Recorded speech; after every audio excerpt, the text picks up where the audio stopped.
ሊሰማ ኢየሱስ ዳግም ይመጣል። ደስ ይበለን እንዘምር፣ ኢየሱስ ዳግም ይመጣል። ይመለሳል ይመለሳል፣ ኢየሱስ ዳግም ይመጣል። በጌታ የተወደዳችሁ እግዚአብሔር ወገኖች እንደምን አላችሁ? በያላችሁበት ስፍራ ሁሉ የጌታችን የኢየሱስ ክርስቶስ ጸጋና ሰላም ይብዛላችሁ። እንግዲህ እግዚአብሔር አምላክ በደሙ ሸፍኖ በዚህ ሰዓት ደግሞ ፊቱን ሆን ዘንድ ስለፈቀደና ስለወደደ እግዚአብሔር ስም የተመሰገነ ይሁን። እንግዲህ እግዚአብሔር እየረዳን እያገዘን ቃሉን በይበልጥ በመመርመር ላይ እንገኛለን። ያው እንግዲህ ምሳሌ መጽሐፍ ምዕራፍ 6 ቁጥር 16-19 ያሉትን ሐሳብ በመጥቀስ እግዚአብሔር ስለሚጠላቸው ነገሮች በጥልቀት ለማየት እየሞከርን ነው። እንግዲህ በመጀመሪያው ቀን ጥናታችን ጋድ ሴት ሊስት በሚል ሐሳብ ያንን መጽሐፍ ለምን ማጥናት እንዳለብን፣ እግዚአብሔር ስለምንድን ነው እነዛን ነገሮች የሚጠላቸው የሚለውን ሐሳብ በዝርዝር ለማየት ሞክረናል። በሁለተኛው ቀን ጥናታችን ደግሞ እግዚአብሔር ከሚጠላቸው ነገሮች መካከል አንደኛው የሆነውን ትዕቢተኛ አይን ወይም ይሄ ኩራት፣ ትዕቢት የሚለውን ለመመልከት ሞክረናል። በሶስተኛው ቀን የመጽሐፍ ቅዱስ ጥናታችን ደግሞ እግዚአብሔር ከሚጠላቸው 7 ነገሮች መካከል አንደኛው የሆነውን ሐሰተኛ ምላስ የሚለውን አጥንተናል። ከዛም በትላንትናው ቀን ጥናታችን 2 ነገሮችን አንድ ላይ በማዋሃድ አጥፊ እጅና እግር በሚል ርዕስ እግዚአብሔር አምላክ የሚጠላቸውን ነገሮች ለማየት ሞክረናል። እንግዲህ በዛሬው የ5ኛ ቀን ትምህርታችን ክፋትን የሚያመነጭ ልብ በሚል ሐሳብ ወይም በሚል ርዕስ እግዚአብሔር አምላክ ከቃሉ ያስተምረናል ማለት ነው። እንግዲህ መቼም እግዚአብሔር ቸር ነው፣ ለልጆቹ ማስተማርን፣ መመገብን፣ የሰማይን ጉዞ ማሳየትን፣ ወደ እርሱ ፍጹም ሙላት የሚያደርሰውን መንገድ መጠቆምን ያውቅበታልና ዛሬም እንደው በቃሉ አማካኝነት ሊናገረን ስለወደደ እግዚአብሔርን እጅግ አድርገን እናመሰግነዋለን። በተለየ ሁኔታ ደግሞ እግዚአብሔር አምላክ እንዲያስተምረን፣ እግዚአብሔር አምላክ ወደ እርሱ አፕሊፍት እንዲያደርገን አጭር ጸሎት እናድርግ። ያውና ቅዱስ የሆንክ የዘላለም አባት እግዚአብሔር ሆይ ስለዚህ ጊዜና ሰዓት እጅግ አድርገን እናመሰግንሃለን። ጌታ ሆይ ስንጠፋ ግድ የሚልህ አይተህ እንዲሁ እንዳላየህ የማታልፍ የጽኑ ፍቅር ባለቤት መሰረት ስለሆንክ እግዚአብሔር ሆይ እናመሰግንሃለን።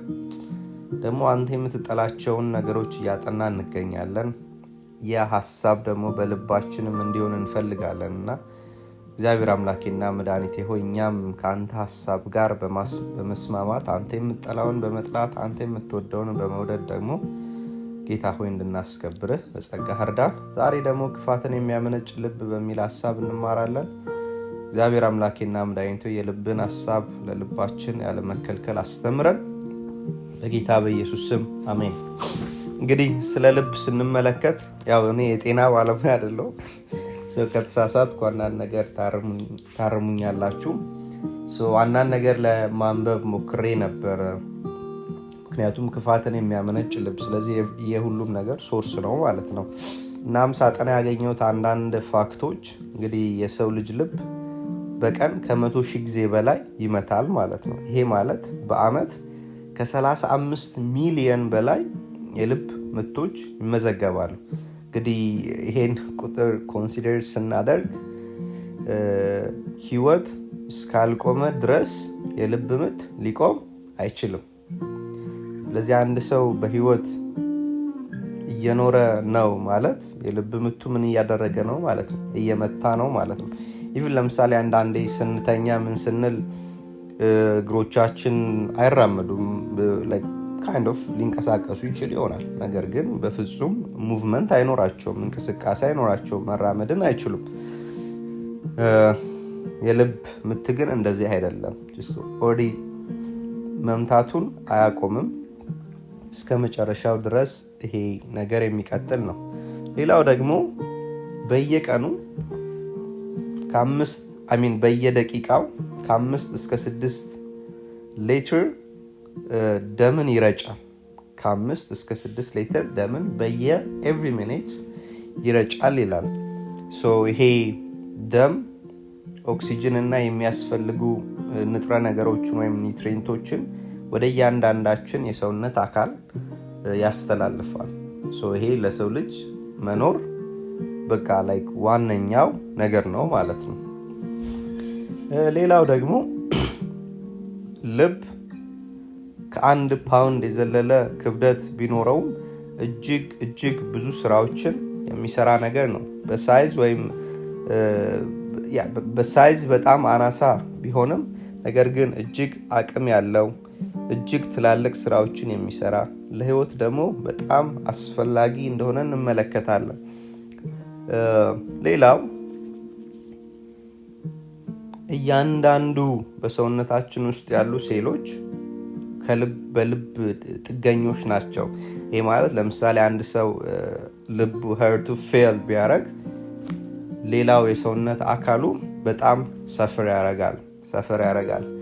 ኢቭን የሚያስበው አእምሯችን ቢሆን እንኳን ጥልቅ የሆኑ ውሳኔዎች የሚወሰኑት ከልብ ጋር ነው። ለዛ ነው በሳይንስና በመጽሐፍ ቅዱስ ስንመለከት ይሄ ልብ የህይወት ማዕከል ተደርጎ የሚወሰደው። እንግዲህ እግዚአብሔር አምላክ ልብን ለሰው ልጆች ሲሰጥ አንደኛው ይሄ ፊዚካሊ የሆነ በህይወት እንድንኖር እግዚአብሔር አምላክ ልብን ሰጠን። ልብ ባይኖር አንድ ሰው በህይወት መኖር አይችልምና። ነገር ግን ከመጽሐፍ ቅዱስ አንጻር ስንመለከተው ይሄ ፊዚካል ዋይዝ ነገሩን ትተነው ይሄ ልብ ሪፕሬዘንት የሚያደርገው ወይም ልብ የሚያሳየው የአንድን ሰው እውነተኛ የሆነውን አስተሳሰቡን፣ ምርጫውን፣ ፍላጎቱን፣ እቅዱን ፍንትው አድርጎ ያሳያል። ይሄ የሚመነጭበት ስፍራ ከተበላሸ ህይወት በጨለማ መሞላቱ አይቀሬ ነው። ለዛ ነው እግዚአብሔር አምላክ እነዚህን ነገሮች አጥብቆ የሚጠላቸው፣ ክፋትን የሚያመነጭ ልብ አጥብቆ የሚጸየፈው። ልብ የአስተሳሰባችን፣ የፍላጎቶቻችንና የምኞቶቻችን ሁሉ መጸነሻ ስፍራ ነው። ሐሳቦቻችን ወደ ተግባር ከመለወጣቸው በፊት በልብ ውስጥ ረጅም ጊዜ ልብ ተብለው ያሳልፋሉ። በመጽሐፍ ቅዱስ ውስጥ ልብ ውስጣዊ ማንነትን ለመግለጽ ጥቅም ላይ ውሎ በተለያዩ ስፍራዎች እንመለከታለን። ታዲያ ልብ የነገሮች ምንጭ በመሆኑ አትኩሮት ሊሰጠው ያስፈልጋል። አትኩሮት ሊሰጠው ይገባል። ምክንያቱም የሰው ልጅ እውነተኛ ተግባሩ የሚለካው በልቡ በሚያመነጨው ሐሳብ ነውና። ለዚህም ነው እግዚአብሔር ልብን ያያል ተብሎ በመጽሐፍ ቅዱስ የተጻፈው። ስለ ልብ ማንነትና ስለ ልብ ምንነት ከተመለከትን ኮራፕት የሆነ ልብ ወይም የተበላሸ ልብ ማለት ምን ማለት ነው የሚለውን ሐሳብ ለመመልከት እንሞክር። እንግዲህ ልብ አስተሳሰቦቻችንን፣ ፍላጎቶቻችንን፣ ምኞቶቻችንን፣ እቅዶቻችንን ሁሉ የሚያመነጭ እንደሆነ ተመልክተናል። ይሄ ግን ኮራፕት የሆነው ልብ ወይም የተበላሸው ልብ ምን ማለት ነው ብለን ከጠየቅን ይሄ እንግዲህ ክፉ ሐሳብን የሚያመነጭ ልብ፣ ክፉ የሆነውን ምግባር የሚወድ ልብ እና የእግዚአብሔርን እውነት ወይም የእግዚአብሔርን ሐሳብ የሚጻረር ልብ የተበላሸ ልብ ወይም ክፋት ያየለበት ልብ ብለን ልንገልጸው እንችላለን። እንደዚህ አይነት ልብ መልካምን ሐሳብ በፍጹም አያፈልቅም። በውስጡ ያለው ክፋት ብቻ ስለሆነ በውስጡ ሞልቶ ወደ ውጪ የሚያፈሰው ወይም የሚያመነጨው ከዚህ ፍጹም ተቃራኒ ነው።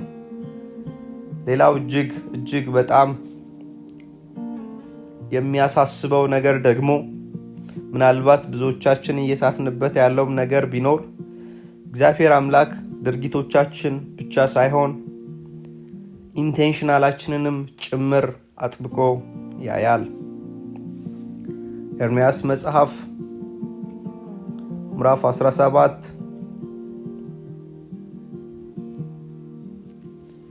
9 እና 10 ስንመለከት እንደዚህ ይላል። ትንቢተ ኤርምያስ ምዕራፍ 17 ቁጥር 9 እና 10 የሰው ልብ ከሁሉ ይልቅ ተንኮለኛ እጅግም ክፉ ነው፣ ማንስ ያውቀዋል?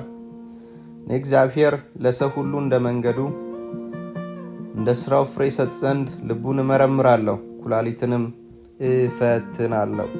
እግዚአብሔር አምላክ ድርጊትን ብቻ ሳይሆን የውስጥ ሐሳቦቻችንን የውስጥ መሻቶቻችንን እግዚአብሔር አምላክ ይመለከታል። ማቴዎስ ወንጌል ምዕራፍ 5 ቁጥር 28 ስናነብ ጌታችን ኢየሱስ ክርስቶስ ያለው እንመለከታለን። ማቴዎስ 5:28 እኔ ግን እላችኋለሁ ወደ ሴት ያየ ሁሉ የተመኛትም ያን ጊዜ በልቡ ከእርሷ ጋር ምን አድርጓል ይላል? አመንዝሯል። እኔ ግን እላችኋለሁ ወደ ሴት ምን ያረገ ያየ ሁሉ ምን ያረጋትም የተመኛትም ያን ጊዜ በልቡ ከእርሷ ጋር ምን አድርጓል? አመንዝሯል። ስለዚህ ኢንቴንሽናችንን እግዚአብሔር አምላክ በጥልቀት ያያል። እንግዲህ ይሄን ካለን ዘንዳ እግዚአብሔር አምላክ እነዚህን ነገሮች አጥብቆ የሚጸየፋቸውን ነገሮች በመጥቀስ ቁልፍ ገጽታዎችን በማየት ከመጽሐፍ ቅዱሳችን አንዳንድ ምሳሌዎችን በመጥቀስ ይሄንን ምግባር ደግሞ እንዴት ማስወገድ እንችላለን የሚለውን በመዘርዘር ጥናታችንን እንቋጫለን። እንግዲህ እግዚአብሔር ይሄን የሚጠላባቸውን ምክንያቶች አንዳንድ ፖይንቶችን ለመዘርዘር ሞክሬያለሁ። የመጀመሪያው ፖይንት ከእግዚአብሔር ሐሳብና ፈቃድ ስለሚያርቀን ነው። ጽድቅን ከመውደድ ይልቅ ክፋትን እንድንወድ ያደርገናል። ሮሜ መጽሐፍ ምዕራፍ 1 ቁጥር 21 ላይ ሲናገር እንደዚህ ይላል። ከ20 ጀምሮ ላንብበው። የማይታየው ባህሪም እርሱም የዘላለም ኃይሉ ደግሞም አምላክነቱ ከዓለም ፍጥረት ጀምሮ ከተሰሩ ታውቁ ግልጥ ሆኖ ይታያልና፣ ስለዚህም እግዚአብሔርን እያወቁ እንደ እግዚአብሔርነቱ መጠን ስላላከበሩትና ስላላመሰገኑት የሚያመካኙትን አጡ። ነገር ግን ይላል በሐሳባቸው ከንቱ ሆኑ፣ የማያስተውልም ልባቸው ምን አደረገ ይላል? ጨለመ። ይሄ ክፋት የመነጭበት ልብ ከእግዚአብሔር ሐሳብና ፈቃድ የሚያርቅ አይኖቻችንን ከእግዚአብሔር ላይ በመትከል ራሶቻችን ላይ ወይም ሰዎች ላይ እንድንተክል የሚያደርገን፣ ክንዶቻችንን በማየት የእግዚአብሔርን ክንድ እንድንዘነጋ የሚያደርገን ክፉ ምግባር ነው። ማቴዎስ ወንጌል ምዕራፍ 5 ቁጥር 19 ላይ ያለውን ሐሳብ ስንመለከት ይህ ልብ ክፉ የሆኑ ድርጊቶችን፣ ኃጢአቶችን በሚስጥር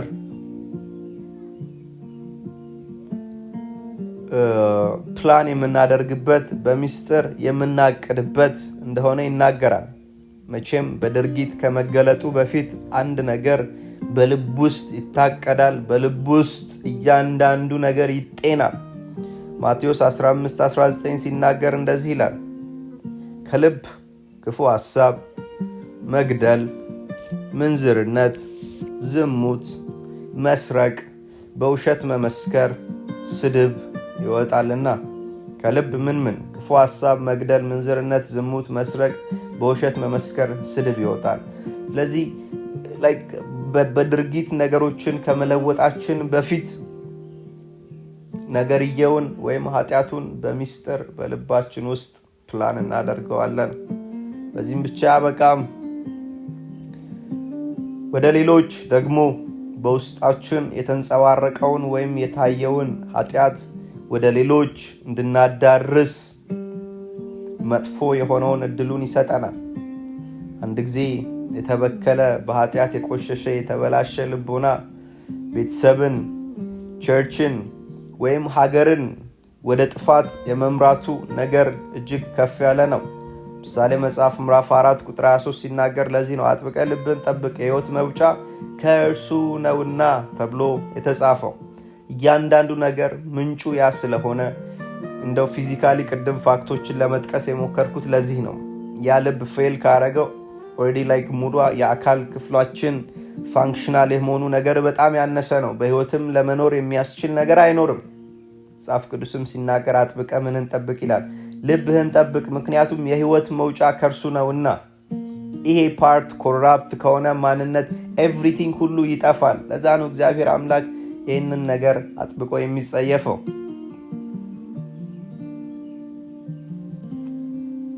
ይሄን ካለን እንግዲህ የተበላሸ ልብ አንዳንድ ቁልፍ ገጽታዎች ወይም ኮራፕትድ የሆነውን ሄርት አንዳንድ ቁልፍ ገጽታዎችን ለመመልከት እንሞክራለን። እንግዲህ በእንደዚህ አይነት ኮራፕትድ ሄርት በሆነ በሽታ የተጠቁ ሰዎች የሚያሳዩትን ቁልፍ ገጽታዎች እስኪ እንመልከት። የመጀመሪያው በኃጢአት ደስታን ያገኛሉ። እነዚህ ሰዎች ኃጢአትን ደስታዬ ብለው ይቆጥራሉ። ትክክል ያልሆነውንም ባህሪ ደግሞ ለማብራራት ጀስቲፋይ ለማድረግ ይጥራሉ። ክፉ ሐሳቦቻቸውን ወይም ክፉ እቅዳቸውን ለመደበቅ ይታትራሉ። ጥቅምን ለማግኘት ውሸትን ይጠቀማሉ ወይም እውነትን ማኒፑሌት ያደርጋሉ። ለእግዚአብሔር አምላክ ቅንጣት ታክል ፍቅር ስለማይኖራቸው በእግዚአብሔር አምላክ ላይ ተረከዛቸውን ያነሳሉ። ሌሎችን ለመጉዳት ወይም ሌሎችን ለገዛ ሐሳባቸው ለመቆጣጠር ምኞታቸውን ያሳድራሉ። እነዚህ ሰዎች መዝሙር 36 ከ1-4 ያለውን ሐሳብ ስናነብ እንደዚህ ይላል። ኃጢአተኛ በራሱ የሚስትን ነገር ይናገራል፣ የእግዚአብሔርም ፍርሃት በዓይኖቹ ፊት የለም። በአንደበቱ ሸንግሏልና ኃጢአቱ ባገኘችውም ጊዜ ይጠላታል። የአፉ ቃል ግፍና ሽንገላ ነው። ማስተዋልን በጎ ማድረግንም ተወ። በመኝታው ጠማማነትን አሰበ። in everything single thing የሚያስበው ይሄ ነገር ክፉ ነገር ነው። መልካም ባልሆነች መንገድ ቆሟልና ክፋትን ምን አያረጋትም ይላል፣ አይንቃትም። በመኝታው እንኳን ጠማማነትን ምን የሚያረግ ሰው ነው ይሄ ሰው? የሚያስብ ሰው። ልቦቻቸውን ለጨለማ አሳልፈው የሰጡ በመጽሐፍ ቅዱሳችን ላይ የሰፈሩ አንዳንድ ታሪኮች አሉ። ሉቃስ ወንጌል ምዕራፍ 22 ቁጥር 3-4 ያለውን ስናነብ ስለ አንድ ሰው ታሪክ እንመለከታለን። የአስቆርቱ ይሁዳ። ይህ ሰው ጌታውን በገንዘብ ለመሸጥ አጤና። ለአንብበው ሉቃስ 22 3-4 ሰይጣንም ከ12ቱ ቁጥር አንዱ በነበረው ያስቆርቱ በሚባለው በይሁዳ ገባ። ሄዶም እንዴት አሳልፎ እንዲሰጣቸው ከካህናቱ አለቆችና ከመቅደስ ገዦች ጋር ምን አደረገ ይላል፣ ተነጋገረ፣ ፕላን አደረገ እንዴት ጌታውን አሳልፎ እንደሚሰጥ። ወገኖቼ ይህ የአስቆርቱ ይሁዳ ልምምድ ክፉ ሐሳብ ጌታን በባሪያ መልክ እንደሚያሸጥ ፍንትው አድርጎ ያሳያል። ምናልባት ዛሬ ጌታችን ኢየሱስ ክርስቶስ በአካል ከኛ ጋር ላይኖር ይችል ይሆናል። ነገር ግን ስንቴ በክፉ ሐሳቦቻችን እየሸጥነው ይሆን? ስንቴስ የኑሮን ውጣ ውረድ ለማሸነፍ ቤቶቻችንን ለማጌጥና ለማሸላለም ምድራዊነታችን እንዲለመልም በማሰብ በባሪያ መልክ ጌታችንን ሸጥ ነው። ወገኖቼ ክፉ ሐሳብ ውጤቱ ይሄ ነው፣ ጌታን በባሪያ መልክ ማሸጥ። ፈሪሳውያንን ስንመለከት ማቴዎስ ወንጌል ምዕራፍ 26 ከ3-4 ያለውን ሐሳብ ስናገኝ እንመለከታለን። እነዚህ ሰዎች የዓለም አዳኝ የሆነውን ክርስቶስን አጥምደው ሊገድሉት እንደተማከሩ እንመለከታለን። 26 ማቴዎስ 3-4 በዚያን ጊዜ ካህናት አለቆችና የሕዝብም ሽማግሌዎች ቀያፋ በሚባል በሊቀ ካህናቱ ግቢ ተሰበሰቡ። ኢየሱስንም በተንኮል ሊያስይዙትና ሊገድሉት ምን አረጉ ይላል፣ ተማከሩ። ወገኖቼ ከዚህ እንደምንረዳው ክፉ ሐሳብ የዓለምን አዳኝ ያስገድላል፣ የትንቢት ማስፈጸሚያ መሳሪያ ያደርጋል። የሚቤዣቸው እንደው እግዚአብሔር ክርስቶስን ተቀብለውት ቢሆኑ ኖሮ መንፈሳዊ ሕይወታቸው ለምልሞ የረካና የፈካ ሕይወት ባለቤት በሆኑ ነበር። ነገር ግን ጌታቸውን ለሞት አሳልፈው ሰጡ። ይህ ነው የክፉ ሐሳብ ውጤት። ዘፍጥረት መጽሐፍ ምዕራፍ 6 ስንመለከት ስለ ጥፋት ውሃ እንመለከታለን። ይሄ ከጥፋት ውሃ በፊት የነበሩ ሰዎች ምግባራቸው ምን ይመስል እንደነበር፣ እነዚህ ሰዎች ልባቸው ሁል ጊዜ በክፋት የተሞላ፣ እግዚአብሔር አምላክ ወደ ፍርድ እንዲገባ ያደረገው የልባቸው ሐሳብ እጅግ ጠማማ እንደነበር እንመለከታለን። ዘፍጥረት ወንጌል ምዕራፍ 6 ቁጥር 5 ሲናገር እግዚአብሔርም የሰው ክፋት በምድር ላይ እንደበዛ የልቡ ሐሳብ ምኞትም ሁል ጊዜ ፈጽሞ ክፉ እንደሆነ አየ። እጅግ በጣም ያስደንቃል። የልቡ ሐሳብ ይላል፣ ምኞቱም ሁል ጊዜ፣ አንዳንድ ጊዜ አይደለም፣ ሁል ጊዜ ፈጽሞ ክፉ እንደሆነ አየ። ሰው ልጅ ልቡ በክፋት ውስጥ ሲገኝ ውጤቱ ጥፋት ነው። እነዚህ ሰዎች በጥፋት ውሃ እንዳለቁ እንመለከታለን። ታማኝ ከእግዚአብሔር ሕዝብ ውጪ። ወገኖቼ ክፉ ሐሳብ ሞትን ያስከትላል። የልባችን ሐሳብ ከእግዚአብሔር ከራቀ እየኖርን እየመሰልን የጥፋት ጉድጓዶቻችንን በገዛ እጃችን እንቆፍራለን። ይህ እጅግ የሚያሳዝንም የሚያነቃም ነገር ነው። የኤሊ ልጆች ስንመለከት ልባቸው በክፋት ተሞልቶ እንመለከታለን። ይህ ታሪክ አንደኛ ሳሙኤል ምዕራፍ 2 ቁጥር 12 እስከ 17 ያለውን ሐሳብ እንዲሁም ቁጥር 22ን ስናነብ በጥልቀት እናገኘዋለን። ያው እንደሚታወቀው ይህን ታሪክ ስናነብ እነዚህ ሰዎች ምንድናቸው? ካህኖች ነበሩ። ነገር ግን ልባቸው በጨለማ ውስጥ ይዘፈቅ ዘንድ ፈቀዱለት። የተሰጣቸውን የከበረ ኃላፊነት የስጋን ምኞት ለማርካት ተጠቀሙበት። እግዚአብሔር አምላክ የሰጣቸውን ቅዱስ አገልግሎት እግዚአብሔርን ለማዋረድ አዋሉት። ቁጥር 12 ሲናገር አንደኛ ሳሙኤል ምዕራፍ 2 የኤሊም ልጆች ምናምንቴዎች ነበሩ፣ እግዚአብሔርን ምን አያደርጉም ይላል፣ አያውቁም ነበር። ካን ኢማጂን? እነዚህ ሰዎች ካህን ናቸው። ካህን ሆነው ግን እግዚአብሔርን ምን አያደርጉትም ነበር ይላል፣ አያውቁትም ነበር። ክፉ ሐሳብ ውጤቱ ይሄ ነው ወገኖቼ። ክፉ ሐሳብ ምናምንቴ ያደርጋል። ክፉ ሐሳብ ክብርን ያቃላል። ክፉ ሐሳብ በእግዚአብሔር ዘንድ የተጠላውን ምግባር እንድንከውን ያደርጋል። ክፉ ሐሳብ የተሰጠንን የከበረ ኃላፊነትና አገልግሎት በአግባቡ እንዳንጠቀም ያደርገናል። ታዲያ ይሄን ክፉ ሐሳብን ከልባችን እንዴት ነው ማስወገድ የምንችለው? አዎ ይህ ክፉ ሐሳብ መጥፎ መሆኑን አውቃለሁ። ይህ ክፉ ሐሳብ፣ ይህ ክፉ ምግባር ከሕይወቴ እንዲወገድ እፈልጋለሁ። ይህ ክፉ ሐሳብ ከእግዚአብሔር ሐሳብ ውጪ በመሆኑ ለሰይጣን ባሪያ መሆንን እድል የሚከፍት ነው አውቃለሁ። ታዲያ እንዴት ነው ይህን ነገር ከልቤ ማስወገድ የምችለው? ትንቢተ ሕዝቅኤል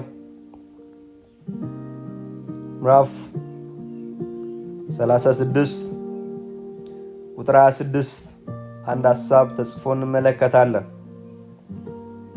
የመጀመሪያው ይሄንን ክፉ ሐሳብ ከልባችን አውጥተን ለመጣል ማድረግ ያለብን ነገር እግዚአብሔር አምላክ አዲስ ልብ እንዲሰጠን መናዘዝ፣ መጠየቅ፣ ኃጢአታችንን በመናዘዝ መሻታችንን እግዚአብሔርን መጠየቅ። ሕዝቅኤል 36:26 ሲናገር እንደዚህ ይላል፣ ቃል ኪዳኑን በመስጠት አዲስ ልብ እሰጣችኋለሁ፣ አዲስንም መንፈስ በውስጣችሁ አኖራለሁ፣ የድንጋዩንም ልብ ከስጋችሁ አወጣለሁ፣ የስጋንም ልብ ምን አረጋችኋለሁ? እሰጣችኋለሁ። ይህ ክፉ ሐሳብ የሚመነጭበትን ደንዳናውን የድንጋይ ልቦና በማውጣት እግዚአብሔር የሚከብርበትን ሐሳቡ ጋር የተስማማበትን የስጋ ልብ እንደሚሰጠን መጽሐፍ ቅዱሳችን ይናገራል። መዝሙረ ዳዊት 139 ቁጥር 23 እና 24 ሲናገር እንደዚህ ይላል፣ አቤቱ መርምረኝ፣ ልቤንም እወቅ፣ ፈትነኝ፣ መንገዴንም እወቅ፣ በደልን በእኔ ውስጥ ብታገኝ እይ፣ የዘላለምን መንገድ ምራኝ በማለት ዘውትር ልንጸልይ ያስፈልጋል። ሌላው መቼም ከውስጣችን ያለው ነገር ነው ወደ ውጭ የሚወጣው። ስለዚህ ልባችን፣ ውስጣችን በእግዚአብሔር ቃል እንዲሞላ ልንፈቅድለት ያስፈልጋል። መዝሙር 119 ቁጥር 11 አንተን እንዳልበድል ይላል ዳዊት፣ ቃልህን በልቤ ምን አረኩ? ሰወርሁ፣ የእግዚአብሔርን ቃል በውስጣችን ስንሰውር ከዚህ ምግባር እንቆጠባለን። ሌላው ደግሞ ልናደርግ የሚያስፈልገው ነገር ልቦቻችንን ከክፉ ነገር በየቀኑ ልንጠብቅ ያስፈልጋል። የምናየውን ነገር፣ የምንሰማውን ነገር፣ የምናደርገውን ነገር ስለሚወስን እንደው በእውነት እያየን ያለነው ነገር ዛሬ ምንድን ነው? ወደ ክፋት ልባችንን የሚያዘነብል ወይስ ወደ እግዚአብሔር የሚያቀርብ? እየሰማን ያለውስ ነገር ምንድን ነው? ጆሮን የሚያሳክክ፣ ጆሮን ጭው የሚያደርግ ወይስ ለልብ ደስታን የሚሰጥ? ስለዚህ የምናያቸውን የምንሰማቸውን ነገሮች እያንዳንዱን ነገር በየቀኑ በጥንቃቄ በተሞላበት መንገድ ልናደርግ ያስፈልጋል። ምክንያቱም አጥብቀን ልባችን እንድንጠብቅ ተጠርተናል። የሕይወት መውጫው እርሱ ስለሆነ ምሳሌ 4:23። ሌላው ደግሞ የሌሎችን ምክር መስማት ጠቃሚ እንደሆነ እንመለከታለን። ዕብራውያን 3:13 ላይ ሲናገር እንደዚህ ይላል፣ ወንድሞች ሆይ ምናልባት ሕያው እግዚአብሔርን የሚያስክዳችሁ ክፉና የማያምን ልብ ከእናንተ በእያንዳንዳችሁ እንዳይኖር ምን አድርጉ ይላል? ተጠንቀቁ። ዝቅ ይልና ቁጥር 13 ቁጥር 12 ያነበብኩት፣ ነገር ግን ከእናንተ ማንም በኃጢአት መታለል እልከኛ እንዳይሆን ዛሬ ተብሎ ሲጠራ ሳለ በእያንዳንዱ ቀን እርስ በእርሳችሁ ምን አድርጉ ይላል? ተመካከሩ። ስለዚህ የሌሎችን ምክር መስማት፣ ምናልባት መንፈሳዊ ሕይወታቸው ብስለታቸው ከኛ የተሻሉ ሰዎች የሚሉንን ነገር መስማት፣ ማዳመጥ ከዚህ ክፉ የሕይወት በሽታ እንድንርቅ ያደርገናል። ስለዚህ ወገኖቼ እግዚአብሔር አምላክ እንደዚህ በማለት ጥሪ ያቀርብልናል። ኢየሩሳሌም ሆይ ትንቢተ ኤርምያስ 4:14 ትድኚ ዘንድ ልብሽን ከክፉ ነገር እጠቢ፣ ክፉ ሐሳብንም የሚያኖርሽ እስከ መቼ ድረስ ነው? እስቲ እንደዚህ ብለን ፓራፍሬዝ አድርገን እናንብበው። ኢየሩሳሌም ሆይ የሚለውን የእናንተን ስም ክተቱበት። ለምሳሌ እኔን የናቲን ልክተትበት። ናትናኤል ሆይ ትድን ዘንድ ልብህን ከክፉ ነገር እጠብ፣ ክፉ ሐሳብ የሚኖርብህ እስከ መቼ ድረስ ነው? ይህንን ጥያቄ ለእያንዳንዳችን ፈቃሪ የሆነው አምላክ በማቅረብ ተማጽኖን ያቀርብልናል። እንስማው፣ ልባችንን እልከኛ እናድርገው። መዝሙር ዳዊት 51:10 የዳዊትን ልመና አቅርቦልን እንመለከታለን። አቤቱ ምን አድርገኝ ይላል? ንጹሕ ልብን ፍጠርልኝ፣ የቀናውንም መንፈስ በውስጤ አድስ። ይህ የዕለት ተዕለት ጸሎታችን ሲሆን ከዚህ ክፉ በሽታ ሕይወትን ከሚያጨልመው ምግባር መቆጠብ ያስችለናል። 2 ቆሮንቶስ 5:17 ሲናገር የከበረውን የእግዚአብሔር ቃል ኪዳን ይናገራል።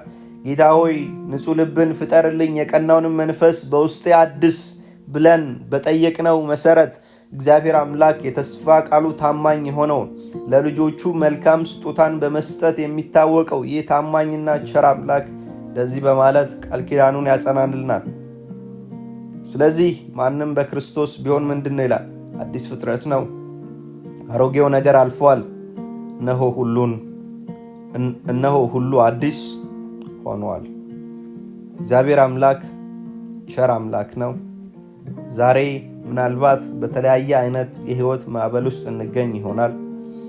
ልባችን ቆሽሾ አድፎ ሊሆን ይችላል። እግዚአብሔርን የማያስከብር ነገር በማድረግ ተጠምደን ሊሆን ይችላል።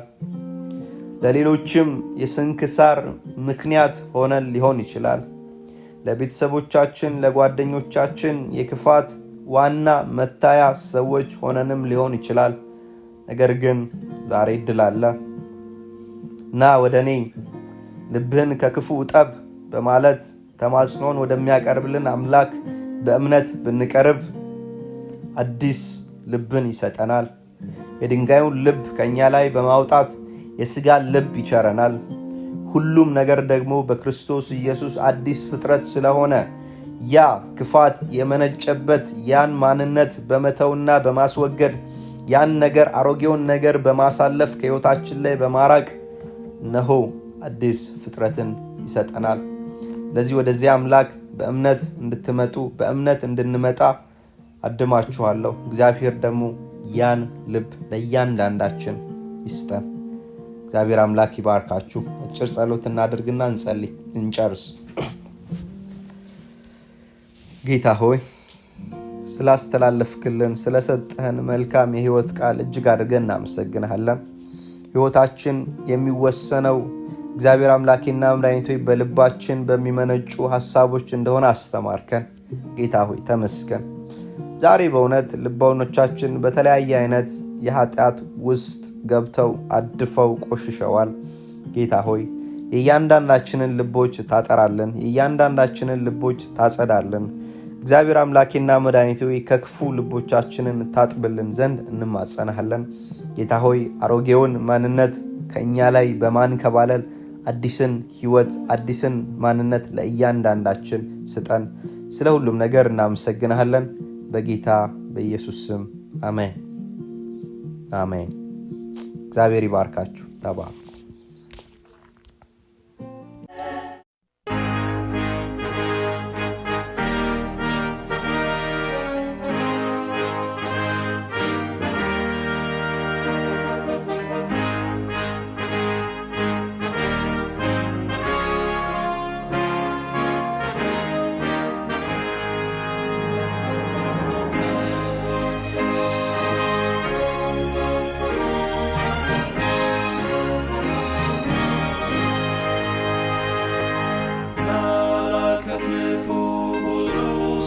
ሰማ ኢየሱስ ዳግም ይመጣል። ደስ ይበለን እንዘምር፣ ኢየሱስ ዳግም ይመጣል። ይመለሳል ይመለሳል፣ ኢየሱስ ዳግም ይመጣል። ተራሮቹ ኢየሱስ ዳግም ይመጣል። ኢየሱስ ይመጣል በክብር ዙፋን። ኢየሱስ ዳግም ይመጣል። ይመለሳል ይመለሳል፣ ኢየሱስ ዳግም ይመጣል። ፍጥረቱ ሁሉ ይናገረናል፣ ኢየሱስ ዳግም ይመጣል። እስከ ባህር ዳር ሁሉ ያየዋል፣ ኢየሱስ ዳግም ይመጣል። ይመለሳል ይመለሳል፣ ኢየሱስ ዳግም ይመጣል። የምድር መናወጥ ለሰዎች ይላል፣ ኢየሱስ ዳግም ይመጣል። አውሎ ነፋስም ያስታውቀናል፣ ኢየሱስ ዳግም ይመጣል። ይመለሳል ይመለሳል፣ ኢየሱስ ዳግም ይመጣል። ሕዝብም ይቆጣል፣ በዚህ ይታወቃል፣ ኢየሱስ ዳግም ይመጣል።